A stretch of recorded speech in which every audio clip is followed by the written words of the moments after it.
I'm so sorry. The second leg of the question.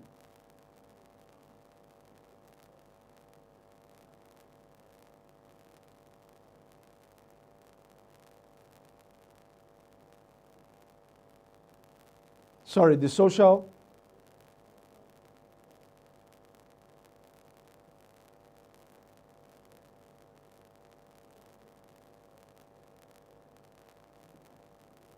I'm sorry, please. I cannot hear the intervention, please. So let me hear the intervention.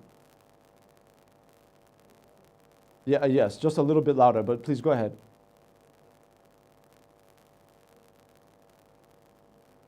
Yes.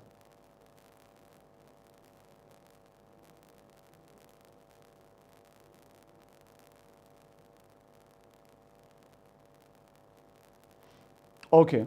So for us, it's very, very key that as we move toward the expansion of the social investment programs, that we do so in a manner that takes into account all of the various, you know, strata, if you will, of our society. So we've been working very hard to make sure that, for example, and Empower is directed, of course, at unemployed graduates, right? Even though we have some of our enrollees who are not graduates, I think about 26,000 of the 526,000 or so are not graduates. Then, of course, when we're looking at the Government Enterprise and Empowerment Program, GEEP, you're looking at the you know, a mix, if you will, of interests where you have, for obviously, traders, petty traders at different levels. You also have farmers that are involved and all of that.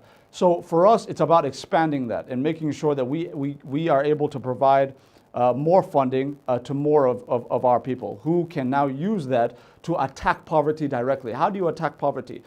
We have situations, and I've heard this conversation around the country where they say, you're only giving out, what, 10,000 naira?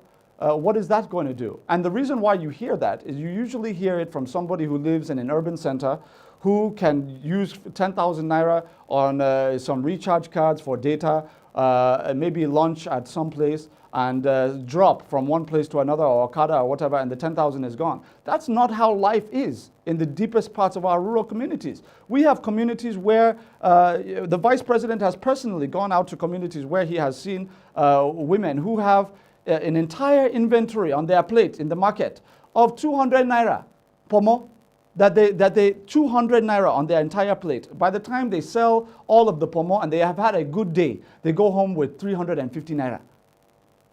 So when you are bringing 10,000 naira to such a person, it is life-changing. The level at which they are able to now conduct their business has been totally transformed.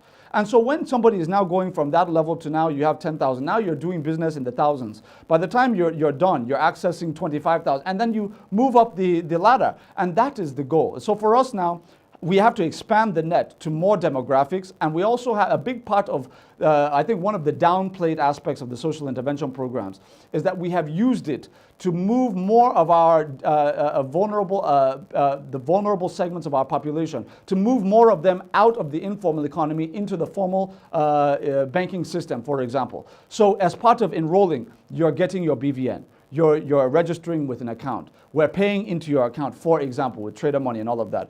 It's all part of government's efforts to synergize databases, to make sure that we are able to track identities, that we're able to reach our people in a very direct fashion, in a way that is incontrovertible, in a way that would not give any room for corrupt practice. So for us, we will continue to implement those transparency measures in our social intervention programs that will give our people more and more confidence in terms of the application of those resources, understanding that we have to sensitize our people as it relates to the monitoring and evaluation mechanisms that have been brought by multilateral organizations such as the World Bank. So there's a lot of work to do. We have to continue to engage. This is just the first of many, and I hope that when I come back to have your say again with this kind of interactive session, that you will be back to join with me on this program. But this, unfortunately, is where we wrap it up and we call it a day.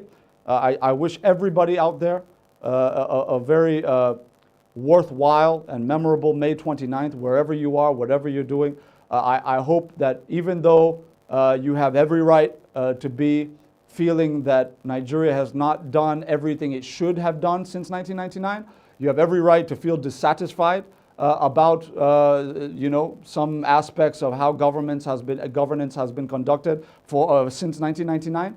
But let us also celebrate the fact that we are no longer fighting tyranny. Let us celebrate the fact that we are no longer seeing agents of the state doing the kinds of things that they were once doing to innocent civilians on the street. We have a lot to be thankful for. Freedoms that we did not have before, we have now. We have a sustainable democracy. Let us be thankful today for that. And let us continue to pray. And also, not just pray, but also work toward the kind of progress, toward the kind of country that all of us want for ourselves, for our children, and for our grandchildren. With that, I wish you a happy May 29th, and please stay safe. When you're leaving your home, please wear your face mask. I certainly will be putting mine on immediately I get off of this set. So thank you very much for joining us. God bless you all. Goodbye.